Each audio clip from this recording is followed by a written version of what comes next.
بسم الله الرحمن الرحيم. Ассаламу алейкум ва рахматуллахи ва баракатуху, дорогие братья и сестры. Сегодня, инша Аллаху Рахман, с позволением Аллаха, сделаем 8-й урок по книге Муаллиму Тхани, инша Аллах. Вот 8-й урок.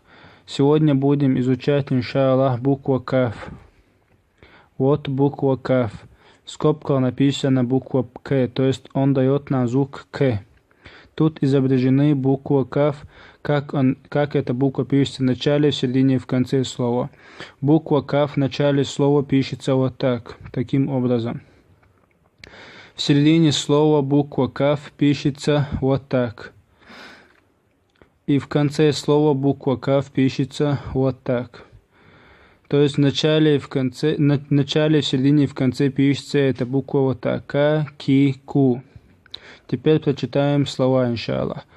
Это будет кам. В начале стоит начальный каф. Кам, кум, кум. Это будет кун, кун, кун. Кай, кай, кай. Бакру, бакру. Макру, макру. Внимательно обращайте внимание на харакаты. Карму, карму. Канзу, канзу. Тарку, тарку. Катаба, катаба, катаба. Яктубу, яктубу. Тарака, тарака. Ятруку, ятруку. Катабтум, катабтум.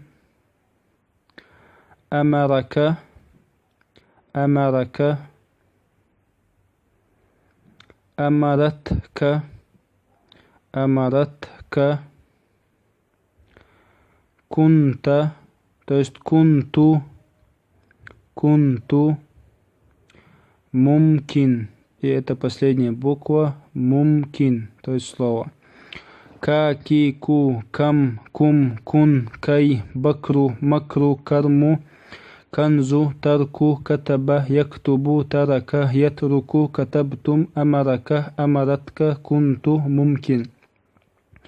Много раз читайте эти слова, и, инша Аллаху Рахман, вы выучите читать. Вассаляму алейкум ва рахматуллахи.